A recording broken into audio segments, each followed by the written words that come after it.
Hello বন্ধুরা, আজকে আমি তোমাদের এইরকম কাস্টমাইজড রাখি বানানো শেখাবো।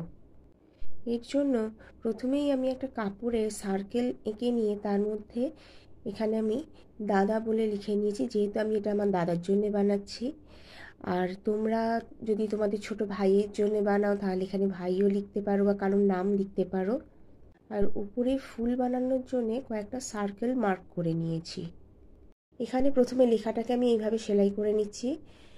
আর তোমরা যারা সেলাই করতে চাও না তারা এটা ফেব্রিক কালার দিয়েও করতে পারো, তবে এমব্রয়ডারিটাতে একটা আলাদা রিচ লুক আসে, যেটা আমার খুব ভালো লাগে। এইভাবে পুরো লেখাটা সেলাই করার পরে আমি এইখানে এবার একটা ফ্লাওয়ার সেলাই করা শুরু করলাম। এখানে আমি একটা অন্য কালারের সুতো নিয়ে নিয়েছি ফ্লাওয়ারটা করার জন্যে। প্রথমে আমি এইভাবে 5টা স্টিচ করব এইভাবে। এবারে একটা দিক থেকে তুলে আমি একবার একটা স্টিচের ওপর দিয়ে নিয়ে যাব, আর একবার একটা স্টিচের নিচ দিয়ে নিয়ে যাব, আবার এর ওপর দিয়ে আর এর নিচ দিয়ে, এইভাবে একটা করে ছেড়ে ছেড়ে নিচ দিয়ে আমি এইভাবে সুতোটাকে পাশ করাতে থাকবো আর ঘোরাতে থাকবো। এইভাবে করতে করতে দেখতে পাবে একটা সুন্দর গোলাপ ফুল তৈরি হয়ে গেছে। এইভাবে যতক্ষণ এই কাটের মতো স্টিচগুলো দেখা যাচ্ছে ততক্ষণ এটা আমি সেলাই করে যাব। আর এবার আমার ফুলটা অনেকটাই হয়ে গেছে। এবার সুতোটাকে নিচে নিয়ে গিয়ে আমি স্টিচ করে দেব। এইভাবে এই ফ্লাওয়ারটা কমপ্লিট হয়ে গেলে এর পাশে আরও দুটো ছোট ছোট ফ্লাওয়ার আমি অন্য কালারের সুতো দিয়ে করে নেব। এবার আমি কিছু পাতা এখানে সেলাই করে নিচ্ছি। এইভাবে পাতাগুলোকে সেলাই করার পরে আমি যে সার্কেলটা বানিয়েছি সেইটাতে একটা হালকা কালারের সুতো নিয়ে এরকম ডাল স্টিচের মতো সেলাই করে পুরো সার্কেলটা করে একটা বর্ডার ক্রিয়েট করে নেব। এইভাবে পুরোটা কমপ্লিট করার পরে আমি একটা ডিপ কালারের সুতো নিচ্ছি। এটা আমি ডবল স্ট্র্যান্ড নিয়েছি সুতোর, একটু মোটা করে বিটটা করব বলে। দেখো এইভাবে আমি সেলাইটা করতে থাকবো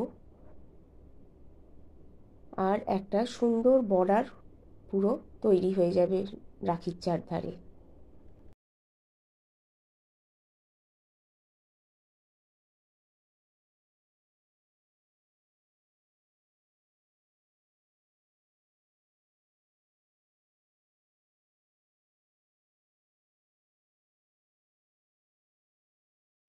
এইভাবে পুরো বর্ডারটা কমপ্লিট হলে আমি ফ্রেম থেকে কাপড়টা খুলে নেব আর এবার এই সাইড বরাবর কেটে নেব একটুখানি কিছুটা এক্সট্রা কাপড় রেখে। আর সেই জায়গাতে কিছুটা ছেড়ে আমি এরকম রান সেলাই দিয়ে পুরো সার্কেলটাকে কমপ্লিট করে নেব। এভাবে পুরোটা সেলাই হয়ে গেলে আমি এই সুতোটাকে এবার পেছন দিক থেকে এভাবে টানতে থাকবো। আর সামান্য একটু কটন নিয়ে আমি এই পেছন দিকে এইভাবে ঢুকিয়ে নেব। এইবার একটা পিচবোর্ডের সার্কেল নিয়ে এখানে রেখে আমি সুতোটাকে টেনে দেব। এইভাবে করে নেব। দেখতে হবে সামনের দিকে সেলাইটা যেন একদম মিডলে আসে। এইভাবে শেপ দেওয়ার পরে পেছন দিকে আমি সুতোগুলোকে টাইট করে বেঁধে নেব আর এক্সট্রা কাপড় যেগুলো রয়েছে আমি ওগুলো ট্রিম করে দেব।